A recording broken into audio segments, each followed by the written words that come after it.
Welcome to ज्ञान मार्ग philosophy. पिछले लेक्चर में देखा था कि नैरात्म्यवाद यानी कि theory of non existence of soul of Buddhism. तो उसके बाद कंटिन्यू आज करने वाले रीबर्थ और memory of concept of Buddhism.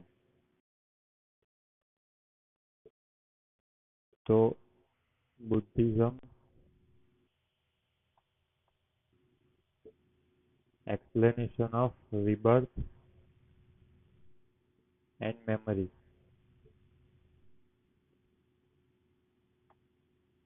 So this is also the implication of Pratitya Samutpad and Kshanikvad. So the Buddha's philosophy rejected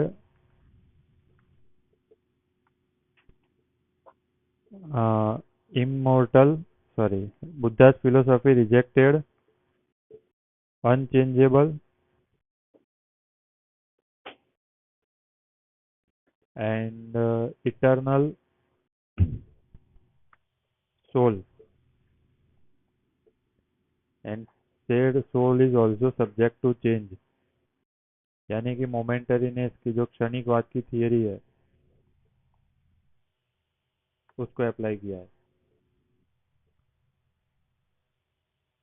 तो soul को reject कर दिया, तो then how they explain the theory of rebirth and memory. तो rebirth के लिए Buddhism philosophy ने rebirth को एक्सेप्ट किया हुआ है। तो what is the meaning of rebirth for Buddhism? तो बुद्धिज्म बताते हैं कि द बर्थ यानी कि rebirth is the extension of past life का एक्सटेंशन है प्रेजेंट लाइफ।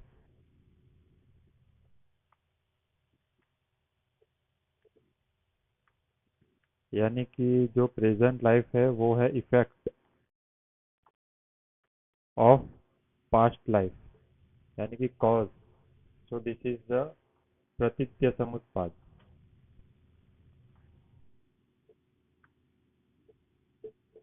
ऐसा बुद्धा ने एक्सप्लेन किया हुआ है। तो इसके लिए एक एग्जाम्पल के तौर पर उन्होंने बोला है कि एक फ्लेम है,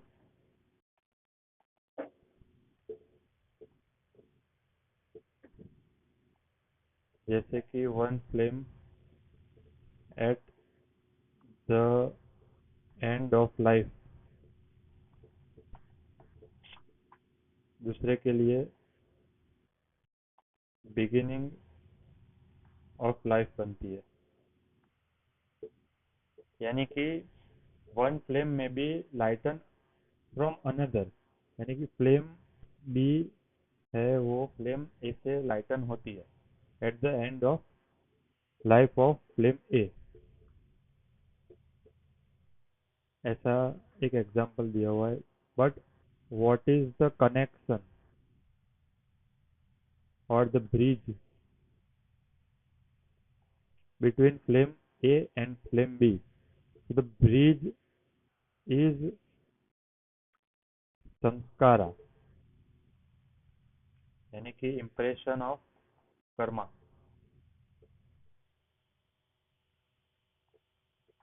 जो बुद्धा ने कर्मा का कंसेप्ट एक्सेप्ट किया हुआ है, और इसी से ही मेमोरी का कंसेप्ट भी बुद्धा का मेमोरी का कंसेप्ट यहाँ से अंडरस्टैंड कर सकते हैं कि जो संस्कार है यानी कि कर्मा है वो दो लाइफ के बीच ब्रिज का काम करती है। यानी कि जो पास्ट लाइफ थी वो कॉज है प्रेजेंट लाइफ का। यानी कि प्रेजेंट लाइफ इफेक्ट है पास्ट लाइफ का, लेकिन प्रेजेंट लाइफ कॉज होगा फ्यूचर लाइफ का, जबकि फ्यूचर लाइफ इसका इफेक्ट हो जाएगी। ठीक है, तो इसके बीच में जो कर्मा है,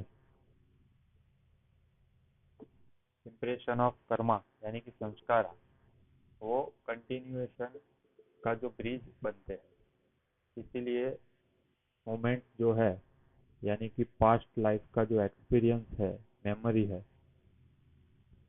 वो प्रेजेंट लाइफ में सक्सीड करती है और कंटिन्यू होती है। तो ये था concept of rebirth and memory. तो इसको क्रिटिसाइज किया हुआ है काफ़ी फिलोसॉफी ने, तो वो हम देखेंगे व्हाट इज़ द क्रिटिसिज्म। तो सबसे पहले जैना फिलोसॉफी ने क्रिटिसाइज किया है कि ये जो थियरी ऑफ मोमेंटरीनेस है,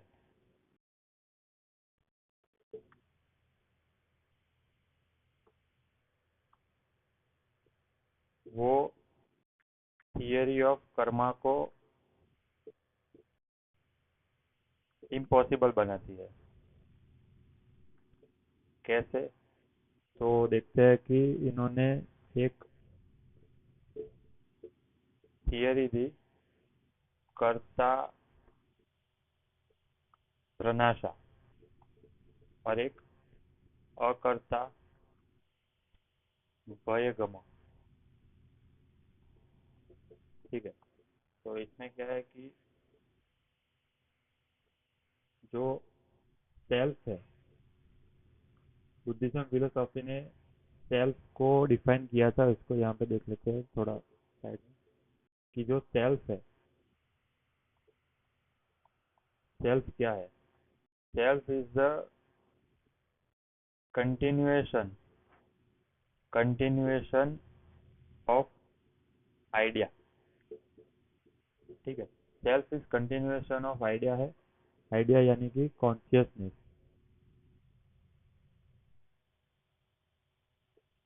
तो जैना फिलोसॉफी ने इसको क्रिटिसाइज ऐसे किया है कि जैसे कि आइडिया ए है, आइडिया ए का जो एक्शन है, यानी कि ये आइडिया ए है, ये मोमेंटरी है अकॉर्डिंग टू बुद्धिज्म। तो मोमेंटरी आइडिया ए का एक्शन है, तो इसका जो फ्रूट होगा, रिपिंग फ्रूट, ये भुगतेगा आइडिया बी, जो कि मोमेंटरी है। ये भी मोमेंटरी है, ये भी मोमेंटरी है। तो ये एक्शन करके खत्म हो गया आइडिया ए। तो इसके बाद जो फ्रूट होगा वो भुगतेगा आइडिया बी। तो कर्त प्रनाश यानी कि action of momentary idea without reaping fruit, but अकर्त भयगम, अकर्त यानी कि विदाउट एक्शन, भयगम यानी कि जो रिपनिंग फ्रूट है उसको वो भुगतेगा, फ्रूट ऑफ रिपिंग। तो जो इसका कर्मा था वो ये भुगतेगा। तो ये जो थियरी ऑफ कर्मा को ये इम्पॉसिबल बनाता है।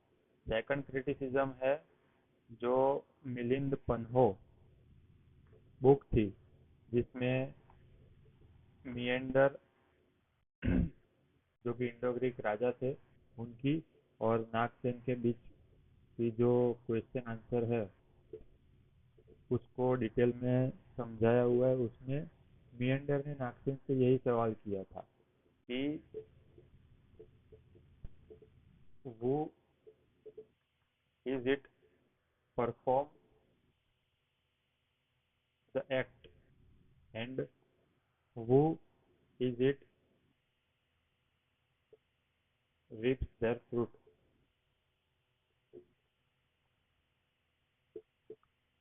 तो ये दो क्रिटिसिज्म हो गए।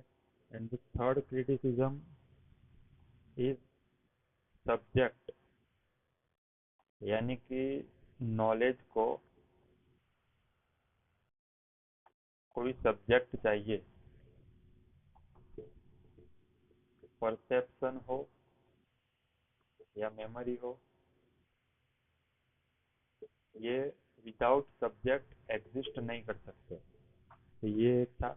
और फोर्थ वन इज कि जो निर्वाणा का कंसेप्ट है,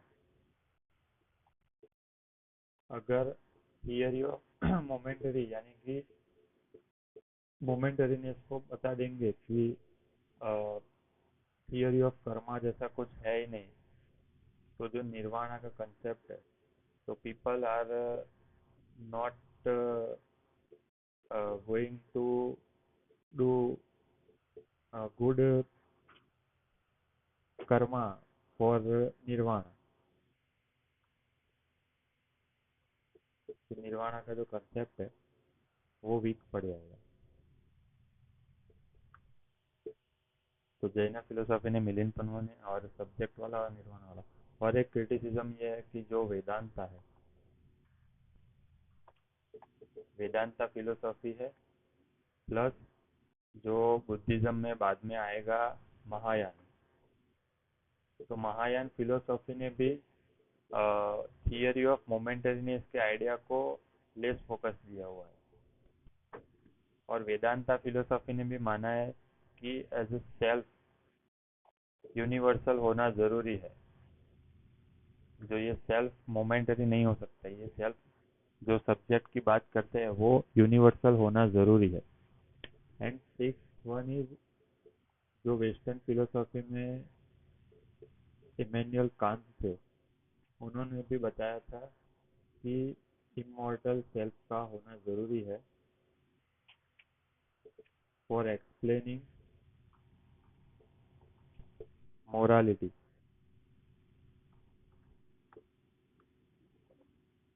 तो ये हो गया टोटल बुद्धा का बर्थ और रिबर्थ। इसको ब्रीफ में देख लेते हैं। रिबर्थ का मतलब होता है कि पास्ट लाइफ का एक्सटेंशन प्रेजेंट लाइफ में होता है। पास्ट लाइफ जो है वो कॉज है, प्रेजेंट लाइफ इफेक्ट है। इसके लिए फ्लेम ऑफ लाइफ का एग्जांपल दिया है कि one flame at the end of life connect the second one, which is the beginning of life. So the bridge of between two life is samskara or karma. There is the theory of memory। ये हो गया done. तो इसके बाद criticism में Jain philosophy ने बताया कि कर्त प्रनाशा और अकर्त पैगम। एंड मिलिंद पन्हा ने भी वही रिपीट किया। और सब्जेक्ट और निर्वाणा वाला कि निर्वाणा के लिए लोग इनकरेज नहीं होंगे, कंसेप्ट ऑफ निर्वाणा वीक हो जाएगा। और लास्ट वन इज वेदांता ने बोला है कि एक सेल्फ यूनिवर्सल होना जरूरी है।